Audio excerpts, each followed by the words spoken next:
Hello, I'm Dr. Brandt Gibson, and I want to talk to you about the next step in becoming extraordinary, and that's to be exceptional. It may sound funny. You may say, well, isn't that the same? It's not. Being exceptional is a step to becoming extraordinary in all aspects of your life. And the way that this is done is through a simple process. I call it WIN. And really what it stands for is three very simple, or not so simple, but three techniques. You basically walk with passion, integrity to your goals, and normalize flow. Walk with passion, integrity to your goals, and normalize flow. So what do each of these mean? I'm going to explain these a little bit and help you understand a little bit more about what we're talking about. Number one, walking with passion. There is actually a formula to truly find your passion, to be able to step into your passion and help it become a reality. And the first thing is curiosity. You need to be curious enough to look into it and to find what's going on. And as you're curious, and as you're moving into this, you're saying, okay, what are some of the things that I may be passionate about? And as you go through your curiosity, you're going to find things that really interest you, that are really important, that you're passionate about, and you can start researching and learning more about those particular items. So once you've done that, so you say, okay, I'm stepping into my passion, then you want to transform your passion into purpose.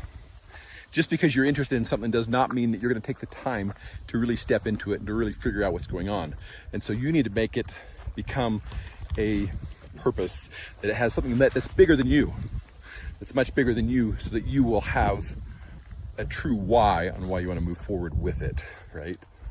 And then from purpose, then you need to get extremely focused on that process. You can't accomplish anything if you aren't able to focus and really get focused. The best example I can think of to help you understand what I mean by extreme focus is a magnifying glass. It's pretty sunny out here. If I wasn't wearing a hat, I could actually get sunburned pretty quickly. But imagine how much quicker I could be sunburned if I were to take a magnifying glass and put it between me and the sun. It would focus those rays to such an extent that I would get sunburned in much quicker, maybe a quarter of the time, or even quicker than that, maybe an eighth of the time for that matter. So it's a big deal. There's a lot going on. You say, okay, I'm going to get to the point where I'm going to focus to the point, extreme focus, so I can actually move forward on that. And then from that extreme focus, you're going to step into flow. Now, we're going to talk a little bit more about flow here in a second, but flow is really where you feel your best and you perform your best. And that's a very simple way to look at it, but that's where you're going. So you want to take your passion to a purpose, and then from a purpose to flow, so that you can actually, from the extreme focus that puts you into flow, you can actually accomplish that passion, accomplish that ultimate goal that you have through that. So number two is integrity to goals. A lot of times we set goals and then we just forget about them, right? We set goals and then we don't think about them. We're not doing anything to accomplish them. And because of that, we don't keep moving forward. We're not able to keep doing what we're trying to do. So what I would like to say is, let's get more extreme. Let's get more focused on those goals and really, really have integrity. See, I've got this goal that I'm trying to accomplish. Let's have integrity for that goal and let's accomplish it. How? How do you have integrity for the goal? Well, there's three distinct pieces of that. One is a massive transformative purpose, your ultimate goal that's going to take a long period of time, maybe eternity to reach, but it's something that you're moving forward, that you're constantly moving forward, and that's ultimately where you would like to be, and all your goals are pointing in that direction. And that massive transfer of purpose is the biggest thing. Then you're going to take it from the massive transfer of purpose, you're going to move it down to a high hard goals.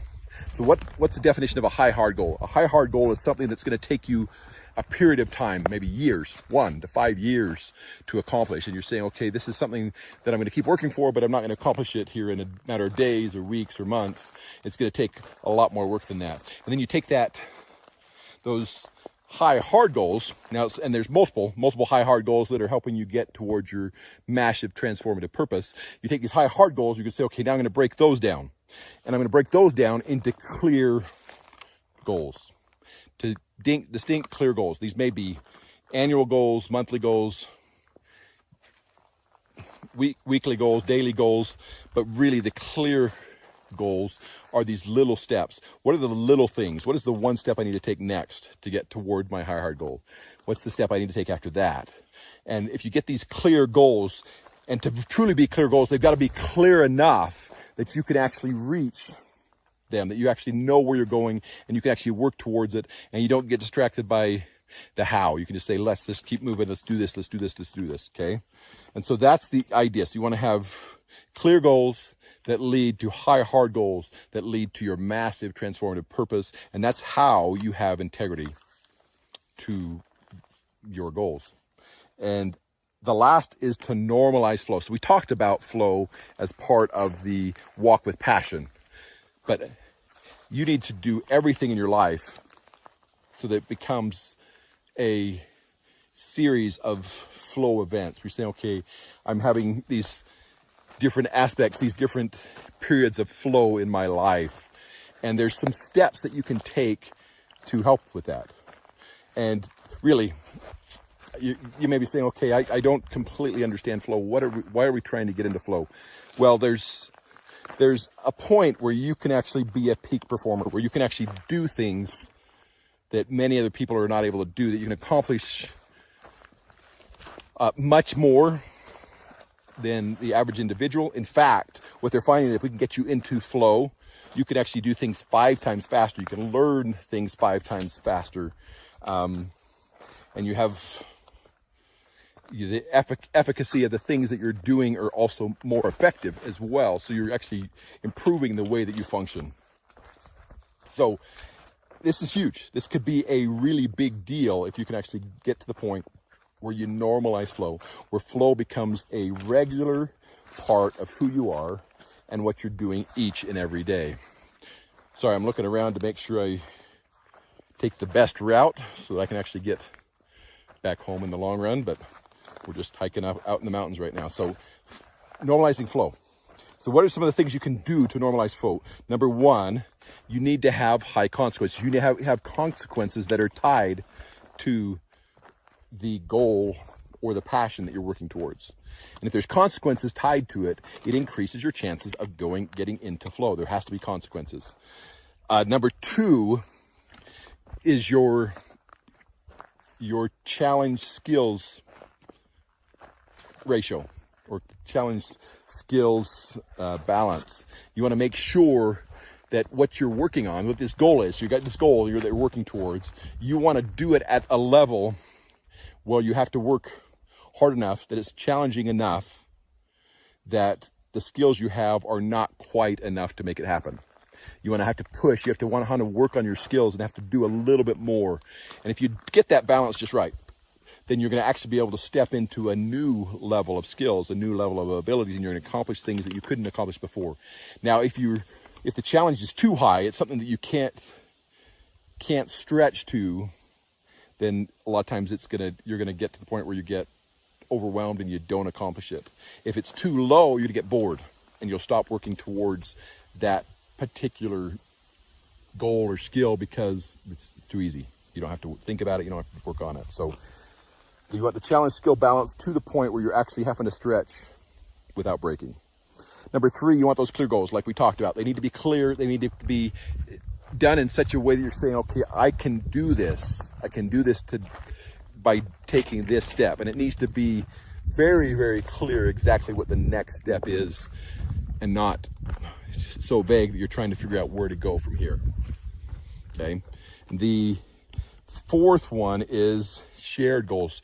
One of the things that will help if you're trying to accomplish the aspect of having flow in your life on a regular basis is getting support, getting individuals that can support you, getting a network that can actually assist you and help you and participate in this process. If you've got a good network, then you can actually use their support, that relationship you have with them, to assist in flow. And truthfully, sometimes you can even access group flow. You can have them help you get into flow, and together you actually can get in flow better than you would get individually or by yourself. Pretty cool. But it's a secret. It's one of those secret weapons that you can actually use to facilitate getting yourself into flow by using other individuals and their flow states to help you as well. And number 5 is to trigger checklists. So there's certain triggers. And I'm not going to talk about the triggers right now, but there's certain triggers, key triggers that can actually get you into flow. And you want to have a checklist and you say, okay, what are these triggers am I going to access and utilize? So this is a little bit long today, a little bit more than I typically will do in one of these videos. But the idea is I wanted to make sure that you knew how to win. And really that's it. Walk with passion, integrity to goals, normalize flow. And by doing that, you can be exceptional in every day of your life. And you can step into that extraordinary life that you want to reach so that you can reach your goals, live your dream, and enjoy an extraordinary life. Hello, this is Dr. Brandt Gibson. And this is Concordant day 15. Concordant day 15, I believe. Be exceptional. And we taught you that acronym is to win. Walk with passion, integrity to goals, and normalize flow. And I promise you, if you go through those steps and do this, you will actually be able to win. You will actually be able to live in that extraordinary life that you're trying to live, and you can be exceptional as we're trying to be. This is Dr. Brandt Gibson, and what I'm doing over this next several days is to step into this and see what I can do to walk with passion, have integrity to my goals. Part of that is making sure I have true, clear goals, and then ultimately normalize flow in my life. Through doing this, I'm hoping that I can accomplish, actually I know, by doing this, I will accomplish the things that I'm trying to accomplish at a much more rapid pace. And I'm excited about that opportunity. I'm excited about that. And I would love you to join me. If you'd like additional information, you can reach out to me at drbrandtgibson.com. And there's more information about how you can step into being extraordinary yourself in every aspect of your life. Thanks for listening. Thanks for